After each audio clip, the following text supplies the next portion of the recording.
চট্টগ্রামে জশ্নে জুলুসে পদদলিত হয়ে ২ জন নিহত, আহত ১০। চট্টগ্রাম নগরে পবিত্র ঈদে মিলাদুন্নবী সাল্লাল্লাহু আলাইহি ওয়াসাল্লাম এর জশ্নে জুলুসে পদদলিত হয়ে ২ জন নিহত হয়েছে এবং ১০ জন আহত হয়েছে, তার মধ্যে একজন আশঙ্কাজনক। দর্শক, আমরা এমন একটা পরিস্থিতির মধ্যে তৈরি করে ফেলেছি যেখানে মুহাম্মদ সাল্লাল্লাহু আলাইহি সাল্লামকে ভালোবাসা অতিরিক্ত দেখাতে গিয়ে অনেক ধরনের বিশৃঙ্খলা সৃষ্টি করতেছি। আমাদের উচিত ছিল কোনো রাস্তায় বা ব্যস্ত নগরীতে এ ধরনের পদদলিত অনুষ্ঠান না করে আমরা যেন ফাঁকা ময়দান, মাঠে যেন করতে পারি। যেমন সোহরাওয়ার্দী উদ্যান, এরকম একটি বড় কোনো উদ্যান, অথবা বাংলাদেশের যেখানে অনেক লোকের সমাগম হয় সেজন্য একটি স্টেডিয়াম বরাদ্দ করা উচিত ছিল।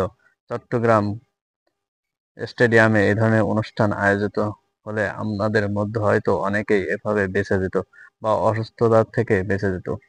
দর্শক, আমাদের সবসময় ধর্মীয় অনুষ্ঠান করা উচিত, তবে সেটা শান্তি শৃঙ্খলা বজায় রেখে। এই ধরনের পথসভা যেন না হয় রাস্তায়, ব্যস্ত নগরীতে, যেন কোনো স্টেডিয়াম, ফাঁকা ময়দান বা মাঠে হয়, আমরা সেই ব্যবস্থাই করতে চাই। আপনারা যদি আমার সাথে একমত হন তাহলে ভিডিওটি বেশি বেশি শেয়ার করবেন এবং আমার ফেসবুক পেজটি ফলো দেবেন ও ইউটিউব চ্যানেলটি সাবস্ক্রাইব করবেন। ধন্যবাদ।